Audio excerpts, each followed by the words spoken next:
ಇವತ್ತು ನಮ್ಮ Chamayya son of Ramachari ಚಿತ್ರದ ಟ್ರೈಲರ್ ಹಾಗೆ ಸಾಂಗ್ ಬಿಡುಗಡೆ ಕಾರ್ಯಕ್ರಮ ಇತ್ತು. ಸೊ ಭರ್ಜರಿಯಾಗಿ ತುಂಬ ನೀಟಾಗಿ ಕಾರ್ಯಕ್ರಮ ಮುಗೀತು. ಈಗ ಈ ಚಾನಲ್ಗೋಸ್ಕರ ಮಾತಾಡ್ತಾ ಇದ್ದೀನಿ. ಸೊ ಕೇಳಿ. ಈ ಸಿನಿಮಾದಲ್ಲಿ ನಾನು ಚಾಮಯ್ಯ ಸನ್ ಆಫ್ ರಾಮಾಚಾರಿಲಿ ಚಾಮಯ್ಯನ ತಾಯಿ ರಾಮಾಚಾರಿ ಅವರ ಹೆಂಡತಿ ಕ್ಯಾರೆಕ್ಟರ್ ಮಾಡ್ತಾ ಇದ್ದೀನಿ. ನನ್ನ ಕ್ಯಾರೆಕ್ಟರ್ ಹೆಸರು ಭವ್ಯ. ನನ್ನ ಗಂಡ ಜೂನಿಯರ್ ವಿಷ್ಣುವರ್ಧನ್ ಥರ ಪಾತ್ರಗಳು ಮಾಡ್ತಾ ರಾಮಾಚಾರಿ ಮುಂದುವರೆದ ಪಾತ್ರ ಮಾಡಿರ್ತಾರೆ. ಸೊ ಅಲ್ಲಿ ಮಾರ್ಗ್ರೆಟ್ ಸತ್ತೋಗಿರ್ತಾರೆ, ರಾಮಾಚಾರಿ ಬದುಕಿರ್ತಾರೆ. ಸೊ ರಾಮಾಚಾರಿ ನೆಕ್ಸ್ಟು ನನ್ನ ಭವ್ಯನ ಮದುವೆ ಆಗ್ತಾರೆ. ಆಮೇಲೆ ನಮಗೆ ಒಬ್ಬ ಮಗ ಹುಡ್ತಾನೆ, ಅವನಿಗೆ ಚಾಮಯ್ಯ ಅಂತ ಹೆಸರಿಡ್ತೀವಿ. ಸೊ ನಮ್ಮ ಕುಟುಂಬದಲ್ಲಿ ಏನು ನಡೆಯುತ್ತೆ, ನನ್ನ ಮಗ ಚಾಮಯ್ಯ ಅವ್ರ ಹೆಸರು ತಕ್ಕನಾಗಿ ಹೆಸರು ಉಳಿಸ್ತಾನ ಇಲ್ಲ ಹೆಸರು ಕೆಡಿಸ್ತಾನ, ಈ ಕಾಲದ ಮಕ್ಕಳು ಅಷ್ಟೊಂದು ಪ್ರೆಷರ್ ಕೊಟ್ಟರೆ ಆ ಥರನೇ ಇರಬೇಕು ಅಂತ ಅವು ಕೇಳ್ತಾವ ಇಲ್ವಾ ಅನ್ನೋದನ್ನು ಬಹಳ ನೀಟಾಗಿ ಈ ಕಾಲಮಾನಕ್ಕೆ ತಕ್ಕನಾಗೆ ಸ್ಕ್ರೀನ್ ಪ್ಲೇ ತೋರಿಸಿದ್ದಾರೆ ಪಲ್ಲಕ್ಕಿ ಸರ್. ಶೂಟಿಂಗ್ ಎಕ್ಸ್ಪ್ರೆಸ್ ಹೆಂಗಿತ್ತು? ನನಗೆ ಫಸ್ಟು ನಾನು ಸಿನಿಮಾ ಬೇರೆ ಯಾವುದೋ ಸಿನಿಮಾ ಮಾಡಬೇಕಂತ ಹೋಗಿದ್ದು ಪಲ್ಲಕ್ಕಿ ಸರ್ ಆಫೀಸ್ಗೆ. ಅವ್ರು ಈ ಸಿನಿಮಾ ಕರೆದು ಕತೆ ಹೇಳುವಾಗ ನನಗೆ ಭಯ ಆಯಿತು. ಕ್ಯಾರೆಕ್ಟರ್ ಮಾಡುವಾಗ ಇಷ್ಟು ದೊಡ್ಡ ಕ್ಯಾರೆಕ್ಟರ್ ನಾನು ಯಾವುದು ಮಾಡಿರಲಿಲ್ಲ ಇದಕ್ಕೆ ಮುಂಚೆ. ಸೊ ಇದನ್ನು ತೂಗಿಸ್ತೀನ ಇಲ್ವಾ ಅಂತ ಸ್ವಲ್ಪ ಭಯ ಆಯಿತು. ಆಮೇಲೆ ಸರ್ ಹೇಳಿದ್ರು, ನಿನ್ನ ಕೈಲಿ ಶಕ್ತಿ ಇದೆ, ಮಾಡ್ತೀಯ, ನಾನು ಮಾಡಿಸ್ತೀನಿ, ಮಾಡು ಅಂತ. ಸೊ ಆಮೇಲೆ ಒಪ್ಕೊಂಡೆ, ಮಾಡಿದ್ದೀನಿ.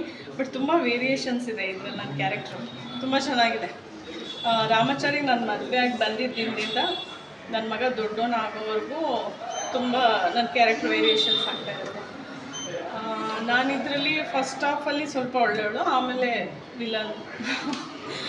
ಸೊ ಎರಡೂ ಥರ ನೋಡೋಕ್ಕೆ ಸಿಗುತ್ತೆ ನಿಮಗೆ. ತುಂಬ ಇಂಟ್ರೆಸ್ಟಿಂಗ್ ಆಗಿದೆ, ಚೆನ್ನಾಗಿದೆ. ಆಮೇಲೆ ಕಥೆನೂ ಅಷ್ಟೇ, ತುಂಬ ಟರ್ನ್ಸು, ಟ್ವಿಸ್ಟು, ಸಸ್ಪೆನ್ಸ್ ಲಾಸ್ಟ್ವರೆಗೂ ಇದೆ. ಅಲ್ಲೊಬ್ಬರು ಕೊಲೆ ಆಗಿರುತ್ತೆ, ಯಾರು ಕೊಲೆ ಮಾಡಿದ ಅನ್ನೋದೇ ನಿಮಗೆ ಲಾಸ್ಟ್ವರೆಗೂ ಕ್ಯೂರಿಯಾಸಿಟಿ ಇರುತ್ತೆ. ಬಟ್ ಎಲ್ಲರ ಮೇಲೆ ಒಂದೊಂದು ಡೌಟ್ ಬಂದೊಂದು ಹೋಗ್ತಾ ಇರುತ್ತೆ. ಬಟ್ ಚೆನ್ನಾಗಿದೆ. ಆ ಕ್ಯೂರಿಯಾಸಿಟಿ ಲಾಸ್ಟ್ವರೆಗೂ ಕಾಯ್ಕೊಂಡಿದ್ದಾರೆ. ಎಷ್ಟು ಸೈಡ್ ಕಾಣ್ತಿದೆ?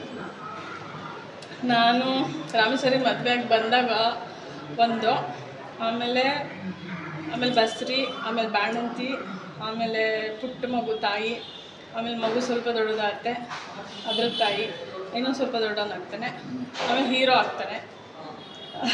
ಸೊ ಅಷ್ಟು ಆ ಥರ ನನಗೂ ಏಜ್ ಡಿಫ್ರೆನ್ಸ್ ಅದೆಲ್ಲ ತೋರಿಸಿದ್ದಾರೆ. ಈ ಸಿನಿಮಾದಲ್ಲಿ ನಂದೇ ಮೇಕಪ್ಪು, ಹೇರ್ ಸ್ಟೈಲು, ಕಾಸ್ಟ್ಯೂಮು ಎಲ್ಲ ನಾನೇ ಓನಾಗಿ ಮಾಡ್ತೀನಿ. ಅಂದರೆ ಈ ಸಿನಿಮಾ ಜನರಿಗೆ ಏನು ಒಂದು ಮನೋರಂಜನೆ ಆಗುತ್ತೆ, ಒಂದು ಎಂಟರ್ಟೈನ್ಮೆಂಟ್ ಇಲ್ಲ? ಜನರಿಗೆ ಇದು ಕಮರ್ಷಿಯಲ್ ಆಗೋ ಇದೆ, ಪಕ್ಕ ಎಂಟರ್ಟೈನ್ಮೆಂಟ್ ಇದೆ, ಮತ್ತು ಫ್ಯಾಮ್ಲಿ ಕೂತ್ ನೋಡುವಂಥ cinema. Family oriented entertainment cinema ಇದು. ಸೊ ನೀವು ಫ್ಯಾಮ್ಲಿ ಜೊತೆ ಕೂತ್ಕೊಂಡು ಎಂಜಾಯ್ ಮಾಡ್ಬೋದು. ಒಂದು ಫ್ಯಾಮ್ಲಿ ಶೋ, ಇದು ಬ್ಯೂಟಿಫುಲ್ ಫ್ಯಾಮ್ಲಿ ಕಥೆ ಇದು. ನೀವೇ ಫೀಲ್ ಮಾಡ್ತಾ ಇರ್ತೀರ ಅದು ಪಾತ್ರಗಳು ಒಂದೊಂದು ಬರುವಾಗ, ಎಲ್ಲೋ ಇಲ್ಲೇ ಅಕ್ಕಪಕ್ಕ ನಡೀತಿದೆ, ನಮ್ಮನೇಲೇ ನಡೀತಿದೆ ಅಂತ ಫೀಲ್ ಮಾಡ್ತೀರಾ. ಆ ಥರ ಸ್ಟೋರಿ. ಬಟ್ ಅದ್ರ ಜೊತೆಗೆ ಈ ಕಾಲೇಜ್ ಹುಡುಗರದು ಈಗಿನ ಕಾಲದ್ದು ಏನು ಟ್ರೆಂಡ್ ನಡೀತಾ ಇದೆ, ಡ್ರಗ್ಸ್ ಆಗ್ಬೋದು, ಅದು ಇದು, ಹುಡುಗಿರು, ರ್ಯಾಗಿಂಗ್, ಪ್ರತಿಯೊಂದು ಇದೆ ಈ ಸಿನಿಮಾದಲ್ಲಿ. ಎಲ್ಲವೂ ಇದೆ. ಕಾಮಿಡಿ ಇದೆ, ಥ್ರಿಲ್ ಇದೆ, ಮರ್ಡರ್ ಮಿಸ್ಟ್ರಿ ಇದೆ, ಆಮೇಲೆ ಸೋಷಿಯಲ್ ಮೆಸೇಜ್ ಇದೆ, ಆಮೇಲೆ ಇವಾಗಿನ ಕಾಲೇಜ್ ಹುಡುಗರು ಕೇಳ್ತಾ ಇರೋದಕ್ಕೆ ಕಾರಣಗಳು, ಮತ್ತು ಅದು ಅತಿರೇಕಕ್ಕೆ ಹೋದರೆ ಏನು ಪರಿಣಾಮ ಆಗುತ್ತೆ ಅನ್ನೋದು ಸಹ ಅದರಲ್ಲಿದೆ. ಸೊ ಒಂದು ಮೆಸೇಜ್ ಅಂತೂ ಖಂಡಿತ ಇದೆ ಈ ಸಿನಿಮಾದಲ್ಲಿ. ಆಮೇಲೆ ಎಜುಕೇಷನ್ ಬಗ್ಗೆ ಇದೆ. ಎರಡನೇದಾಗಿ ಧರ್ಮಗಳದ್ದು. ಸರು ಛೋಟಾ ಭೀಮ್, ಛೋಟಾ ಜಲೀಲ ಕ್ಯಾರೆಕ್ಟರ್ ಮಾಡಿದಾರಲ್ಲ ಪಲ್ಲಕ್ಕಿ ಸರು, ಅವರು ಇನ್ಸ್ಪೆಕ್ಟ್ರಾಗಿ ಈ ಧರ್ಮಗಳ ಮಧ್ಯೆ ಒಂದು ಸಾಮರಸ್ಯ ಬರೋವಂಥ ಒಂದು ಮಾತುಕತೆ ಕೆಲಸನ ಅವ್ರು ಮಾಡ್ತಾರೆ, ಅವ್ರ ರೋಲು. ಸೊ ಅದು ಇದೆ. ಸೊ ಓವರಾಲ್ ಒಂದು ಪ್ಯಾಕೇಜ್ ಇದು ಈ ಸಿನಿಮಾ. ಸೊ ಎಲ್ಲ ಆಡಿಯನ್ಸ್ ಬಂದು ಫ್ಯಾಮಿಲಿ ಜೊತೆ ಕೂತು ನೋಡಬೇಕು. ಮತ್ತು ಈ ಮೆಸೇಜ್ನ, ಈ ಸಿನಿಮಾದಲ್ಲಿರೋ ಮೆಸೇಜ್ನ ಖಂಡಿತವಾಗ್ಲೂ ತಿಳ್ಕೊಬೇಕು. ನಾನು ಬೆನಕ ಸ್ಟೂಡೆಂಟು, ನಮ್ಮ ನಾಗರಬಣ್ಣ ಸರ್ ಸ್ಟೂಡೆಂಟ್ ನಾನು. ಇವ್ರ ಸಿನಿಮಾ ಇದಕ್ಕೆ ಮುಂಚೆ ಇನ್ನೊಂದು ಸಿನಿಮಾಗೆ ಮಾತುಕತೆಗೆ ನಾನು ಕರೆದಿದ್ರು ಆಫೀಸ್ಗೆ. ಆ ಸಿನಿಮಾ ಸ್ಟಾರ್ಟ್ ಆಗಿಲ್ಲ, ಇನ್ನು ಹಂಗೆ ಇದೆ ಪೆಂಡಿಂಗು. ಅದಕ್ಕೆ ಮುಂಚೆ ಈ ಸಿನಿಮಾ ಎತ್ಕೊಂಡ್ರು. ಸೊ ಈ ರೋಲ್ ನೀನೇ ಮಾಡು ಅಂತ ಹೇಳಿದ್ರು. ನನಗೆ ಎಕ್ಸ್ಪೀರಿಯೆನ್ಸ್ ಇತ್ತು, ತುಂಬ ಸೀರಿಯಲ್ಲು ಸಿನಿಮಾಗಳು ಮಾಡಿದ್ದೀನಿ.